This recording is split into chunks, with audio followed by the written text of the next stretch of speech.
Hi, Anna. How's it going? Good. How are you? I'm good. Thank you for joining me. Yeah, thank you so much for having me on your podcast. Yeah, I'm really looking forward to learning more about you and your work. I've definitely just kind of seen you around on the internet, making beautiful work in printmaking, but also ceramics as well. So I'm kind of excited to talk about that crossover. Yeah, but before we kind of get into all the meat and potatoes, can you please let people know who you are and where you are and what you do? Yeah, totally. So my name is Anna Hasseltine, and I was born in Boston, Massachusetts, and that's where I grew up pretty much till I was 18. And then I applied and went to Pratt Institute for college, and that's kind of where, and that's in New York City, and that's kind of where I got my start with really getting into printmaking and just deciding that this is what I wanted to do with my life. And I was there for 4 years, and afterwards, I ended up in Chicago. So that's where I currently am. I've been in Chicago for about 5 years. It'll be 5 years in December. And I'm working with a couple of print shops out here, as well as, making my own work and printmaking and ceramics. And so yeah, it's been good so far. Yeah, excellent. So you were growing up in Boston.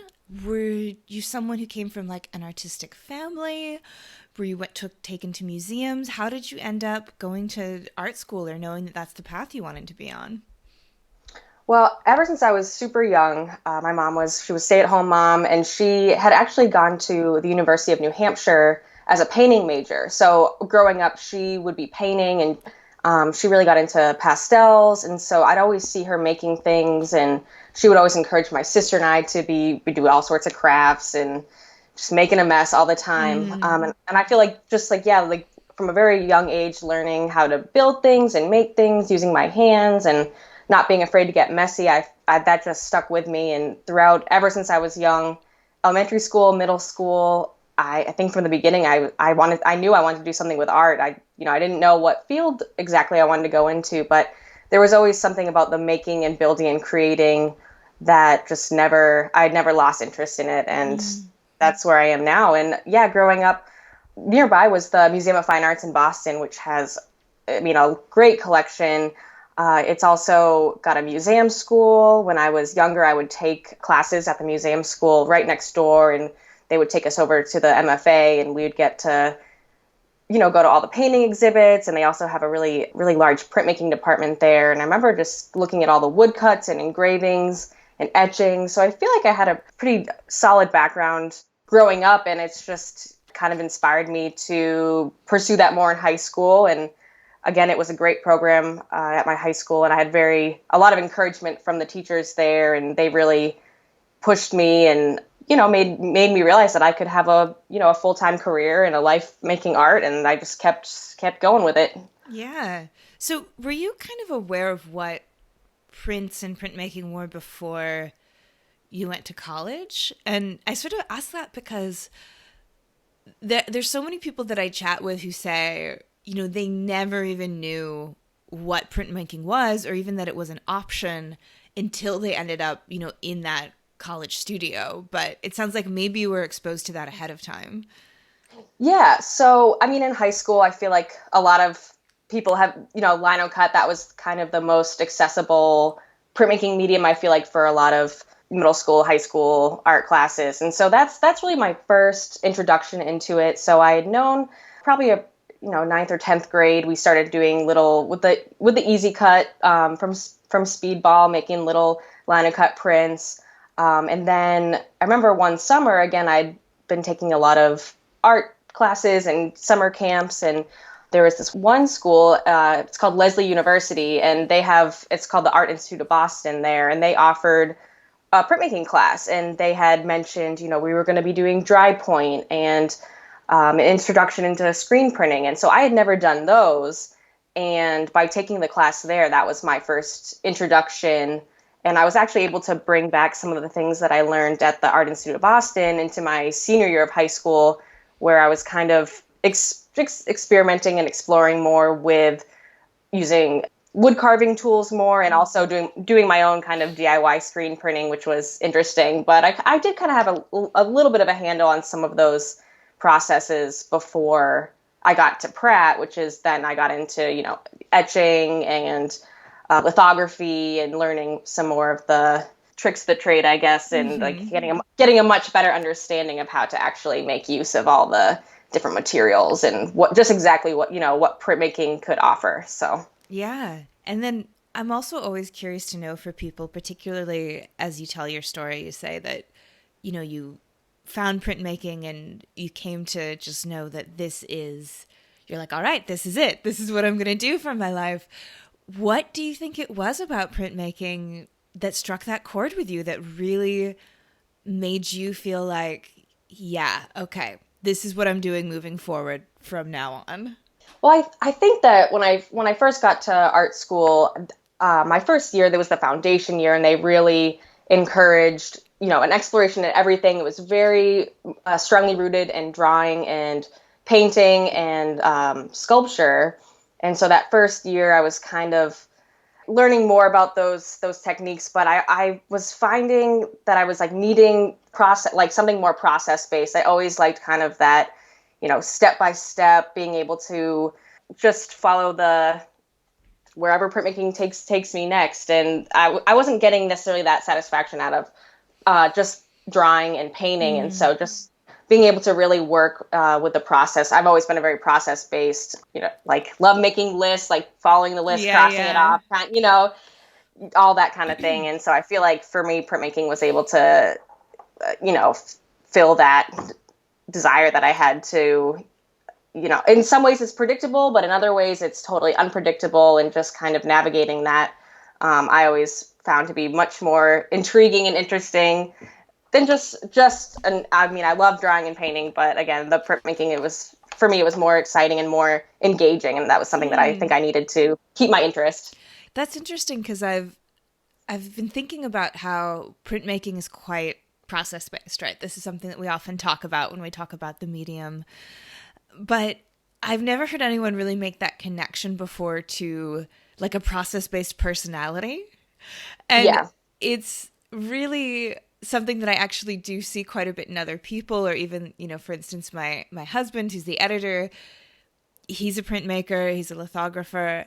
As I've gotten to know him over the years, I've discovered that, yeah, we always say, like, he does good with direct directions. He just he's like, look, just tell me the things that need to be done. And then I'm in my comfort zone because I'm confident in my capabilities to do those things.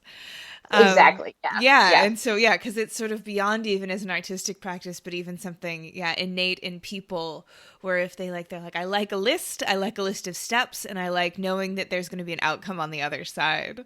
So, yeah. Exactly. Yeah. Yeah. Yeah. And again, I'm a list maker. I, love checking things off, and I've just always kind of been, I think at first I was more interested when I got into printmaking, definitely of the technical side of things. And I initially had thought that I wanted to pursue, only being a printer and printing for other people. But then I find that during after I graduated, I started traveling and seeing more of the world. And I realized that, I could print for people and also still be an artist. And I think at this point, I'm much more interested in making my own art than printing for other people. But it was kind of interesting to see that transition where, printmaking, it's this process based. I wanted to be a technician. Again, I wanted that list of things to do, and I wanted to, someone to like leave me alone. I'll, do everything and get it all done. But then as I, again, kind of moved out of the school and academic life, realizing that I wanted to pursue, I had my own ideas and thoughts that I wanted to create imagery for. And that's where that's taken off here in Chicago. So, that's Yeah. been exciting, and so far so good. Yeah. That's interesting you should say that, because I feel like a lot of the people I talk to who have worked as collaborative printers or contract printers, they kind of went the other way, where they went to grad school and they were sort of, or undergrad, and they were asked to make their own work, and they did it kind of just to get by and get through it. And then once they were on the other side, it was this relief of, okay, I never have to make my own work again now. I can only focus on doing really what I love, which is this contract printing and the collaborative printing. And it's interesting that you went the other direction on it, where as you've left school, you've had that interest grow into your own work. I'm just wondering if you know kind of what accounts for that. Is it sort of not being in school gives you more of a freedom to sort of make what you want without that pressure to justify? Or is it just something where you are in your own life kind of more broadly? Yeah, no, I mean, I definitely think definitely getting out of that academic, life and experience, which I mean, I had a really very great education at Pratt, and I made so many great connections there, and I'm still in contact with a lot of my professors and everything. But I think that a lot of times I was kind of felt a bit intimidated by critiques, and I again, my work has been it's very illustrative, and I was feeling that at the time that a lot of the other students were making much more conceptual work, and so I kind of felt like, oh, I feel like I'm not doing this right. I mean, some of this, a lot of the things I was doing at the time, like I was making just to make, and just get those basic ideas out, where I felt like some of the other students, it was a lot more conceptual, a lot more art speak, and I was like, I don't know if I'm really cut out for this. But then once I kind of had my own freedom to do what I wanted, I realized that, what I'm the more illustrative and, those graphic, and that was okay to do too. And that's really what I wanted to do all along. And, not so much all the conceptual stuff that everybody else was doing. Yeah, I was just having a conversation last night with some other local artists here, and we were talking about this idea of conceptual art. And basically I was saying how, well, my background is in philosophy. That's what I did my undergrad in. It was actually with a focus in aesthetics. And so the actual engaging with the concepts or the abstract ideas of conceptual art, I just had the privilege of a training that I never felt that particularly intimidating, because I was like, oh, well, this feels like familiar water to me. But I still remain much more drawn to the tangible in work. So I have this place where I'm saying, it's not that I don't understand it. It's not that I feel like I need to like it to be smart. I just don't It just doesn't ring that bell in me. Like I just don't necessarily respond to it, because I guess this is sort of a very long-winded anecdote to bring it around to this idea of like conceptual art, particularly when it comes to printmaking, is something we don't see very often. Printmaking seems to be, in and of itself, more communicative, more, as you say, illustrative. And I've always wondered, a bit of a chicken and the egg kind of question with it, in the sense of, are people who are drawn to printmaking particularly interested in doing things a bit more tangible, or is there something about the medium that makes people want to be more narrative and figurative in the work?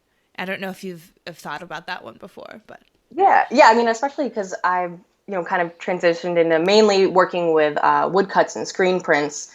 Again, those are two printmaking mediums that are made, or that can be made for mass distribution, and communicating and getting a message across. And I actually part-time work at it's a design and illustration studio that has a screen printing shop. It's called Delicious Design League here in Chicago, and we do all handmade, hand-printed, screen-printed gig posters for movies, shows, packaging, design.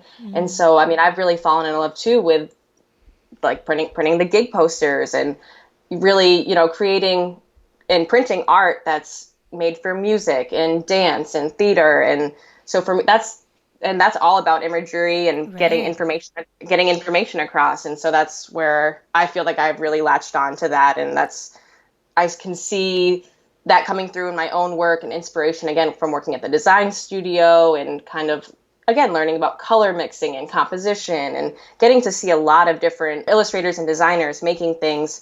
And although they're not the ones printing them, it gives me inspiration for my work in order, like how to design things and, get ideas across on paper. And then we're making these designs come to life and, getting them out to all the shows and movies and concerts and everything. And so, yeah, that's also been very informative. And also it's taught me a lot more about being a technician as well with my own work. And so I give that a lot of credit.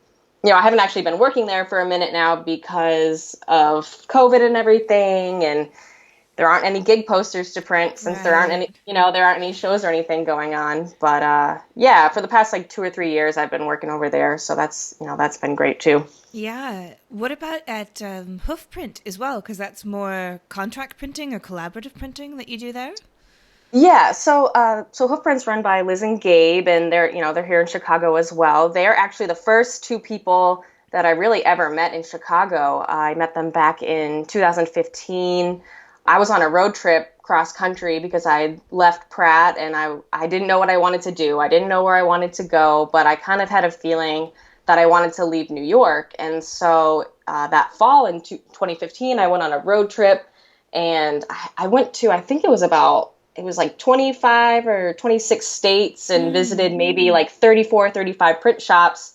And again, I was looking for jobs. I was looking for art opportunities. I was looking to see if I could see myself in a certain city or art community. And, I had been on the road trip for it was probably about 40 something days before I got to Chicago. And yeah, and then I just happened to Google Chicago printmaking, and HoofPrint Workshop was one of the first pages to come up. And I just kind of sent them an email and I was like, hey, can I come check out your studio? And Liz and Gabe were like, yeah, sure. We're having an open house. Come on by. And honestly, I met them and we just kind of clicked. And I ended up staying here it was like 2.5 weeks when they were printing a big woodcut show. And again, yeah, they had invited artists to create these 40 by 60 woodcuts. And then they were doing all the printing for the artists.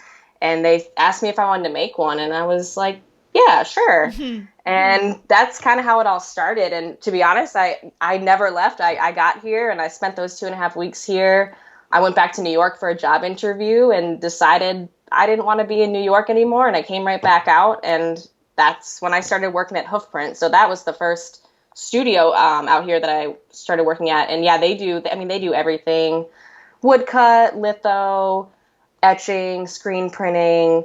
And yeah, they do anything from contract-based stuff where people will ask them, hey, can you, print this etching for me or print this litho, or can you help me make a litho?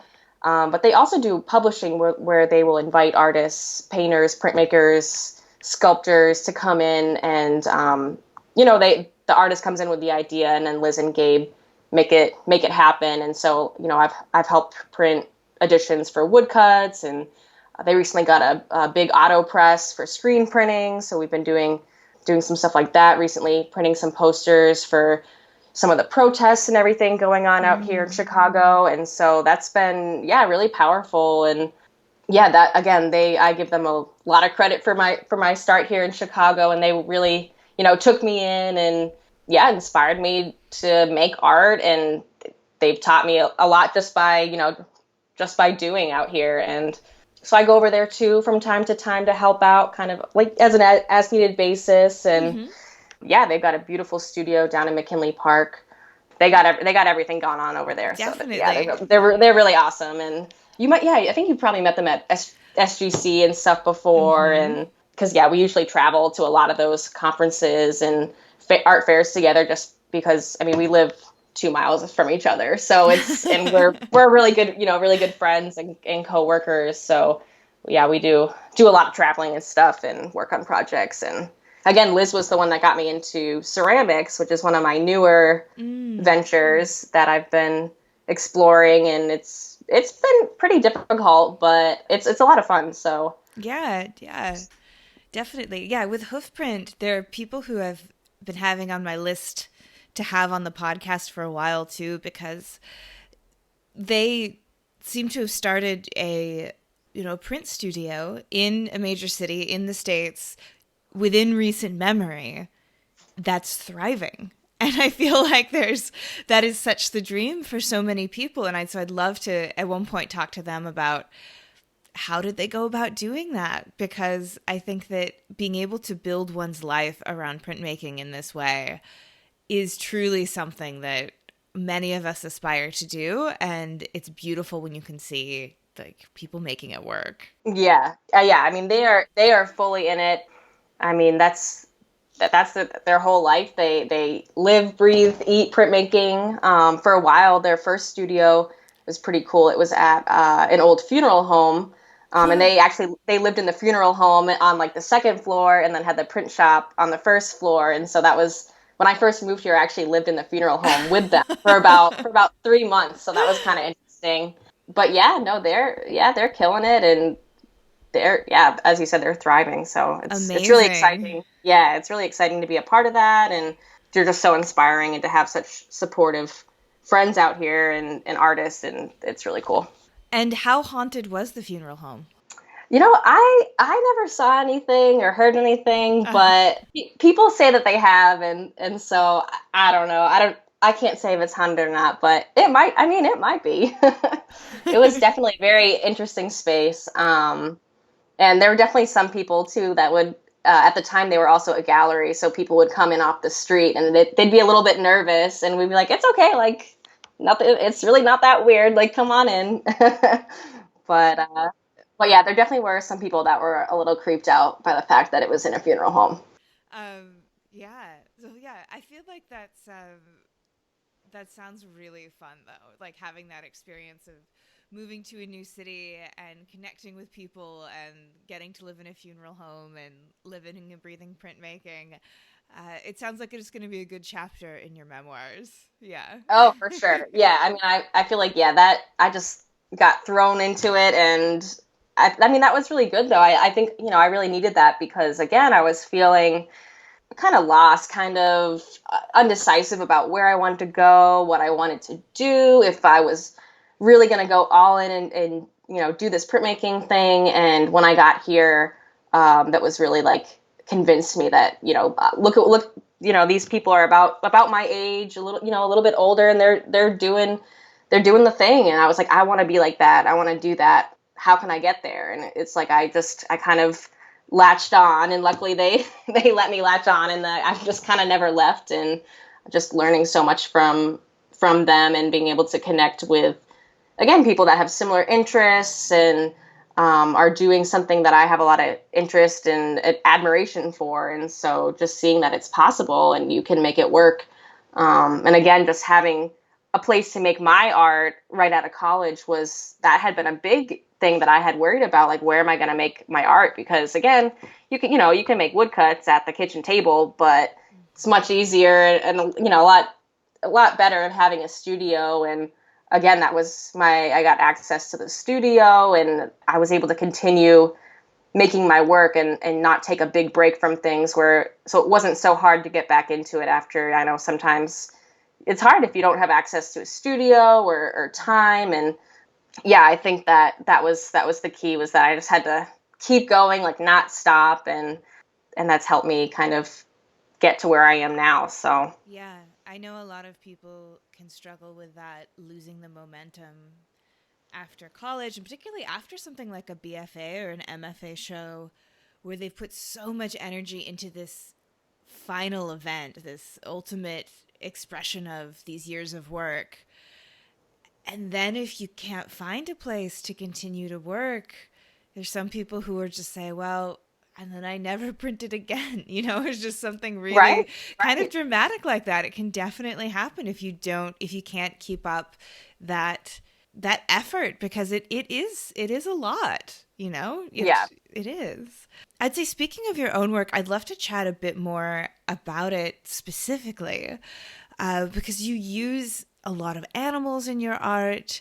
Animals as metaphor, I feel like, which is, of course, one of the tales as old as time in visual culture, and one that I just love. I went to graduate school with the, really pretty much only knowing I wanted to study animals and art. And that was basically all I knew.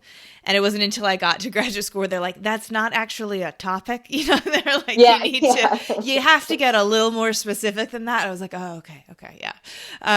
But it's something that I always love. I'm always drawn to images of animals. And I would love to hear your story of how they became a vehicle for you and why they come up sort of so regularly in your art. Again, growing up, I had always had an interest in art and in science, and specifically in animal science. And I just found myself consistently drawing animals. I mean, ever since a very young age. And it just had always been a theme in my work. And again, I think like especially in college, I was trying to figure out why it was a theme and why I felt this need to create imagery of animals. And again, I got into reading. And in high school, we read like some of the Shakespearean tragedies and comedies, and I kind of didn't really understand it then, and I had no interest. But I came back to it later on, a few years later, and that's when I started getting really into Shakespeare's birds and how the birds in a lot of his plays, again, were metaphors or harbingers of death or forsaken love and stuff like that, which I had no idea about years prior when I was reading the plays and everything. But I started making these woodcuts of Shakespearean birds, and the way that they had been described, or some of the instances that they had been used in his plays. I started kind of making illustrations of those, and it resulted in, I had made this big, it was a cut paper, I guess what you could say it was a cut paper mural that had been my thesis show, and it was about the European starlings coming in and being an invasive species, and how they had destroyed, the natural habitat, and especially New York's birds. It was like bluebird and as well as the woodpecker. And because I had become interested in that in New York, because there was a man from Europe who wanted to introduce, I can't remember his name right now, but he wanted to introduce all the birds from Shakespeare's plays into the United States. But a lot of these birds are not native to the United States. So when he brought them over, some of them died off. They could not survive, and he let them go in Central Park, and they were like, what are we supposed to do here? But Right. in particular, the European starling thrived. I mean, it just started, they just multiplied like crazy. And I mean, now you see them, they're out here in Chicago. I mean, they're everywhere. And yeah, they're an invasive species. They're they're a nasty bird. But that's kind of, again, and I made this whole mural about that. But I just find these animals, they can be, I use them as metaphors in my daily life, but also I think that they are, they can be used as vehicles that are, on a national, personal, global level that people can connect to. And, I feel like a lot of people feel sometimes more connected to a certain animal or than people sometimes. And I feel like that was my way of getting some of the positive and negative things about, ourself and our, human conduct and interactions. I've decided to express them through animals and animal interactions. And after the Shakespeare's birds, I got really into Aesop's fables, which again, these were stories, many that I had read as a younger child, but did not really, look that much more into it or think about it more on like a personal or metaphorical level. I kind of just took them as they were, the tortoise and the hare and everything. But as I started studying them, I realized that a lot of these themes and these stories that had been, written hundreds and hundreds of years ago, you're seeing history again repeat itself in interactions again like from person to person, as well as globally and nationally. And I think the times can change, but a lot of time our innate human nature stays the same. And just watching again, just as I said, history repeat itself, and things that people were, writing stories about hundreds and hundreds of years ago. Again, it's not the same story, but I think that there are similar outcomes or similar interactions, and that, again, like animals have, instinct, and they have patterns. And again, humans, I think, are the same, whether or not we want to admit it. I think, we kind of function in the same way, that there are certain things that we tend to lean towards doing and repeating, and whether they're good habits or bad habits. And I just have used some of that stuff that I've seen in real life, and kind of applied it to my art. But instead of making figurative images of people, they're different animals and birds and all sorts of nature. And again, using flowers have been used as symbols and metaphors for, emotions, all, like, love, hate, fear, all that kind of thing. And so, combining animals with the fauna and flora, kind of, that's really where a lot of my inspiration comes from. And that's what I've been, for the past few years, that's been my main focus. So Yeah, because there is such a tradition of people being willing to empathize with animals before other humans. mm-hmm. And I'm always curious if that's why animals as metaphor, as I said, it just goes back so far, and not just even in visual culture, but in stories and fables, like you said, like Aesop's fables. And it reminds me of that classic cliche of people watching an action movie or some kind of drama, and there's people being blown up horribly all over the place, but everyone gets upset when the dog dies. Yep. And that there's something about, if you tell a story and you're saying it's happening to people, you'll get less of a response sometimes than when it's happening to animals, which of course is truly ironic given how horribly we treat animals in actual life. But like that's Right. Exactly. sort of another story altogether. But at least something about their placement in narrative, we love them in that, and it works really, really well. And I also love that tradition of using them to say things that maybe you wouldn't normally be able to say, in the sense of like, Mr. Tax Collector, this story is not about you. It's about a fox. Look, there's not even humans in it, this kind of thing as well. So I just, I love seeing that tradition still lives on, and that people like yourself are using it in these really beautiful, effective ways. I was also noticing that you've been doing sort of pairings of flowers and animals in some of the work as well. Like, it looks like a scorpion and a peony maybe is one that I'm particularly having in mind. And so can you speak to that mixed symbolism, or that pairing of iconography, and why you're going about that and what you're achieving with it? Last summer, I had a show. It was called Semi-Sweet, where again it was pairing flowers with frogs, the scorpion, snakes, kind of creatures that I think that a lot of times people think of pests, or kind of gross or dirty. But it was comparing the two of them, and I feel like it was kind of casting these creatures in a more positive light, and like maybe they're not so gross after all. I mean, and I just experimenting again with. It's interesting too to see people's reactions where, again, I think with the ceramics, where again there's like a toad or a rat on it, but but at the same time, something that they usually think is gross, they find beautiful.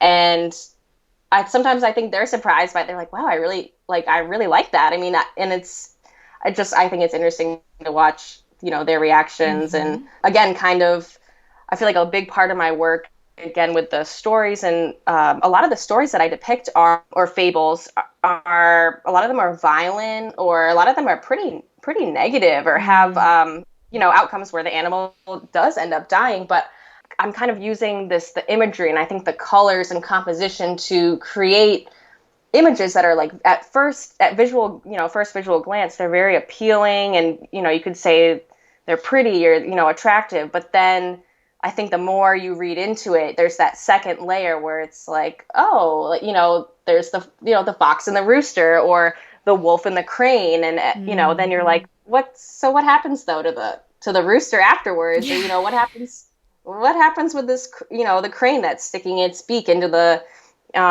wolf's throat. And again, it's just having that. I like to draw people in with that first, like, visual, like, that's attractive, that's pretty, but then, the more people look at it, the more layers they're able to peel back and see, there's a lot more than just a pretty picture there. There's a story being told, and again, I think the things that I've chosen to make art about, I think are important. And so for me, that's my way of kind of getting my foot in the door, and having people focus and look at things that maybe otherwise would be overlooked because they're not always nice or they're not always pretty, but portraying them in a certain, and visually as, attractive, I think is able to draw more people in. And I've been able to connect with a lot of people over the, that imagery and stuff. So. And you also are a pet owner yourself, is that correct? I am. Yep. You've Mm-hmm. got a Holland Lop, a little bird I told me. Yeah, yeah. I got his name is Blue. He's he's a lop-eared rabbit. So he's actually all black, and he's got two big floppy ears. He's very sweet. Again, I just feel a connection to rabbits and everything. So I've had a couple pet rabbits, and they show up a lot in my work too. And again, it was recently inspiration. He was inspiration, as well as the ceramics, to create a new relief ink color with speedball that I've been working on. I wanted to ask you about that because I think that I'm really curious about what goes into, like, developing it, and then even maybe some of the technical stuff. If you can answer that, if it's not proprietary, just the actual developing a new ink and a new color is really, really exciting. So I think it started last winter, where Speedball contacted me, and they were talking about how they wanted to create this group called the Speedball Print Posse. And they asked if I wanted to be a part of it. And, Carlos Hernandez and Bill Fick were kind of leading the two leading artists, and then Martin Bezora and Killjoy, and just, Dylan Goldberger, and a lot of other, I think there's about 15 of us.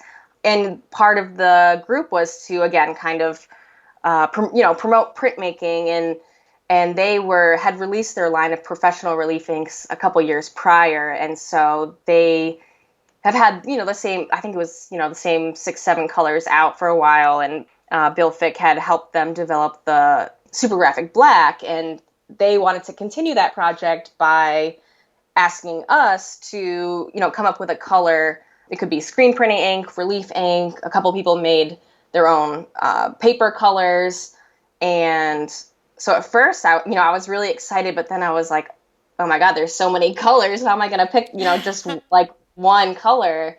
And, I thought about it for a while, and I was like, I gotta make something good. Like, what should I make? And I had just started at the time starting to do a lot of ceramics, and I was using the Speedball. It was like Speedball medium blue underglaze, and it fires as this pretty bright, vibrant blue. And I was, making these carvings that are very similar to my wood carvings on the clay. And I just wanted to connect my clay practice with my printmaking practice. And I was like, I'm going to create an ink color that is inspired by the color blue that the underglaze fires. And my plan is to create a body of work that, uses I'm going to have the ceramics and the Speedball underglaze, and then also create a series of prints that, reflect or pair with the ceramics that are printed in the Hop and Holland blue ink that I made with Speedball. So once I decided on the blue, I picked out a Pantone color that matched closest, and I sent it over to Speedball, and I told them about my idea, and they were really into it. And so then their chemist over there and the labs and everything made up some samples, and we went back and forth a little bit, and I was like, oh, maybe a little bit more white or a little bit more black there. And then they sent me a sample, and it was like a dead on match to the ceramics that I was making. And I was like, okay, this is perfect. And then, yeah, from there, so they did most of the, like, they consulted me about colors and everything, but they were doing the actual chemistry and like Yeah, the color yeah. mixing behind it, and, making, getting the right measurements of everything to make that, same consistent color over and over and over again. So from there, once I approved the color, everyone who made inks and everything designed their own labels that would be printed on the cans.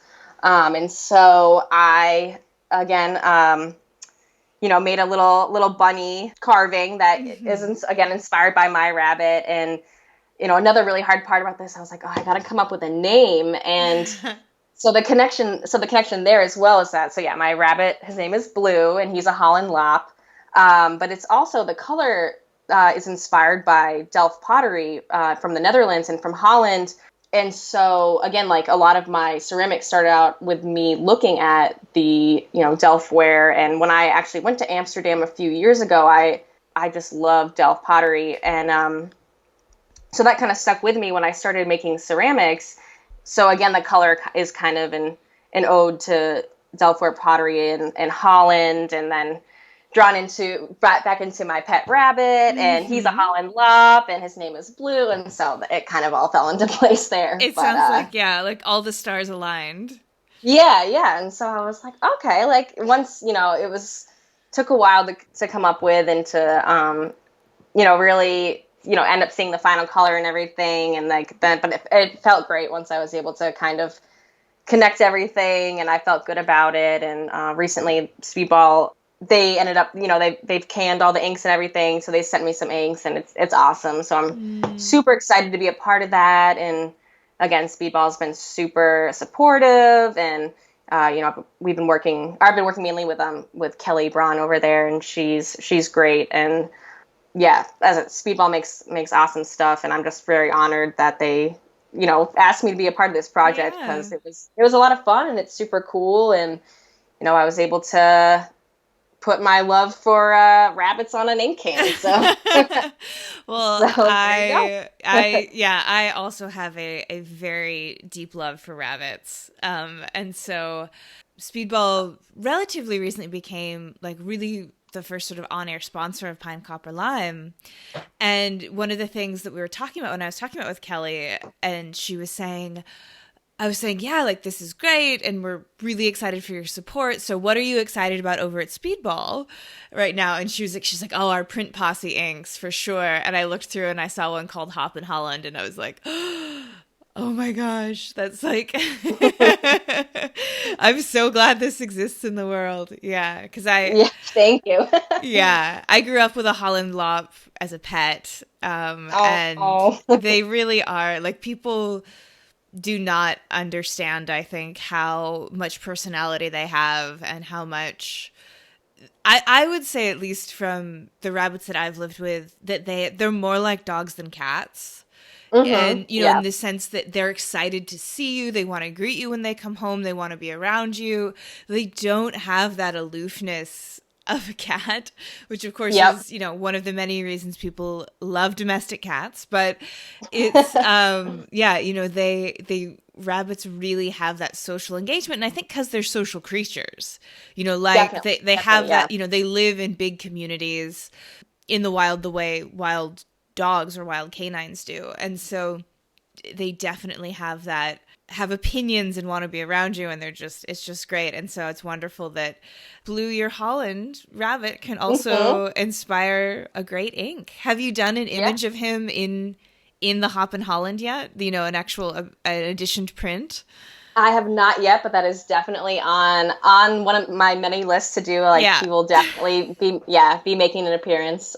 But yeah, no, because as you said, yeah, I mean, they're super sweet, and whenever when I get up in the morning, he starts running circles around my feet, and like, they definitely do have very strong personalities, and they're playful and fun and sweet. And yeah, I feel like it's like one of those pets a lot of people, I don't think, know a whole lot about. But again, I mean, they're common enough where, yeah, I mean, I think that they make a good pet just as like a dog or a cat. And yeah, always been kind of my muse over here for my art. So it's been Yeah. nice having him around, and he's super cute. So Yeah, yeah, they also have that added benefit of just being adorable 24/7, hmm which is and really I just nice. the lop ear is just Yeah. perfect. Yeah, the kind of the bounce that they do. Yep. Yeah, when they're excited about something, they're pretty great. Pretty great Yeah. pets. Everyone go rescue a rabbit from your local shelter. You will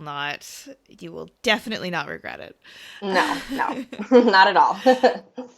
With some of the time that we have left, I do want to make sure we get a chance to talk about your ceramic work a little bit, because it's really interesting in the sense that it's visually similar to your relief carving, and that, of course, the actual ways in which an image can be created, through a reductive process in ceramics has physical similarities to relief carving and printmaking.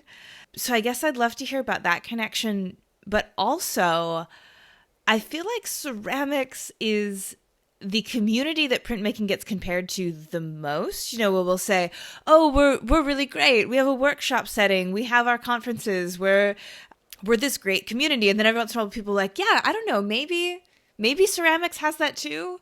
I'm not Yeah, sure." And so yeah. I want you to be, our mole on the inside of the ceramics world to answer the question: do they have as much fun as us?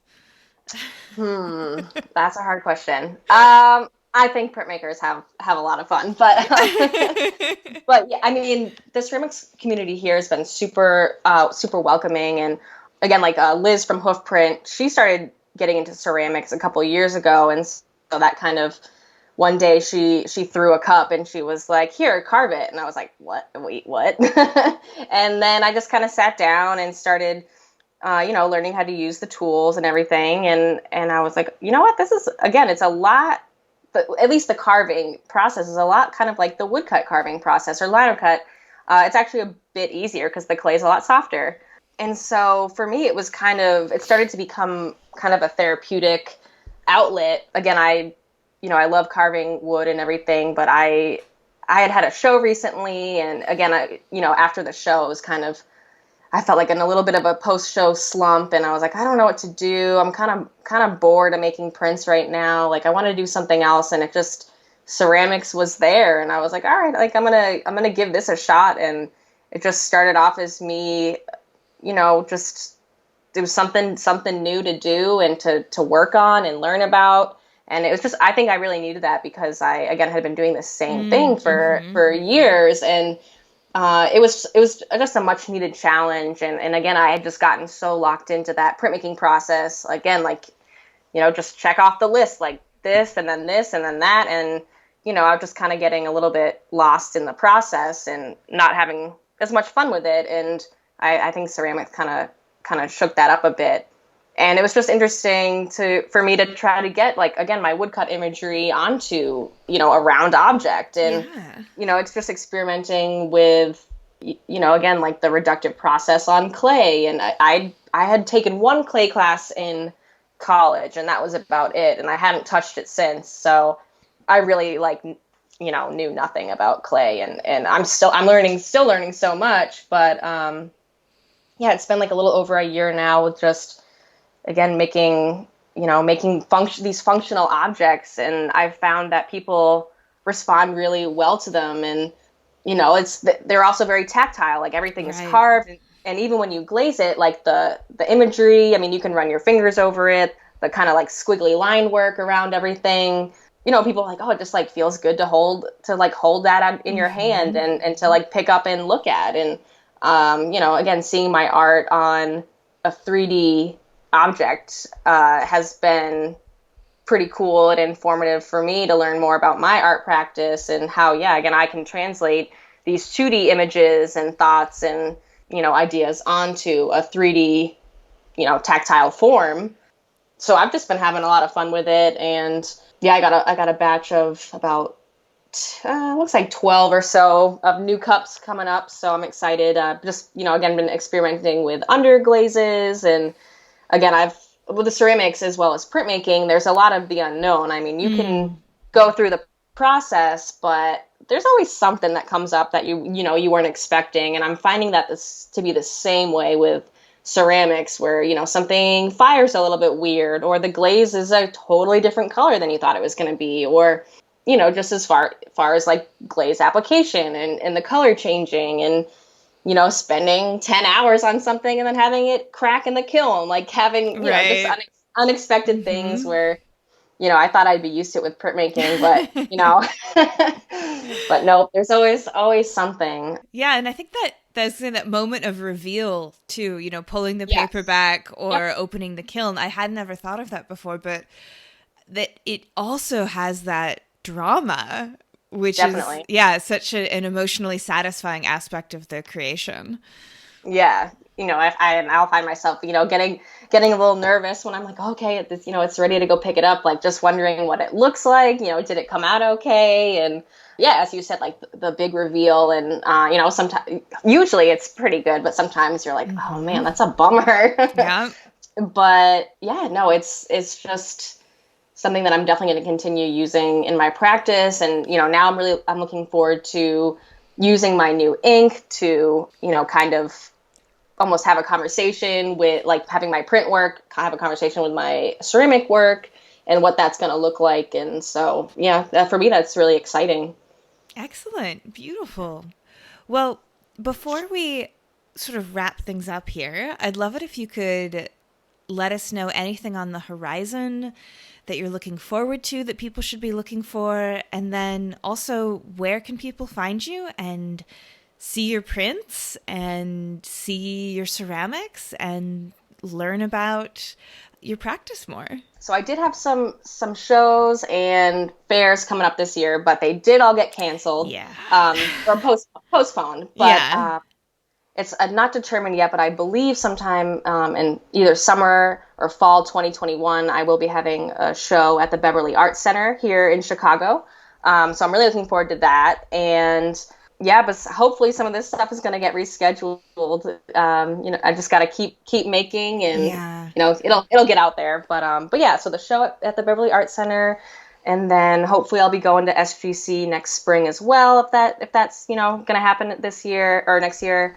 And then as far as social media, I'm on Instagram as Anna Hasseltine, so just my full name. If you search me, a little goldfish comes up. And my website is annahasseltine.com. And yeah, there's more, my bio's on there, and some older ceramic and print work, and kind of you can see how like the progression from my older work to some of my newer work. And so that's all up there. And oh yeah, of course on Instagram I post pretty frequently, and that's probably the best place to see my most recent ceramics and prints and everything. And that's where I post the most. So check out Beautiful. Instagram. Excellent. Yeah. Well, I'll put links in the show notes to all of that. And yes, thank you for joining me this evening.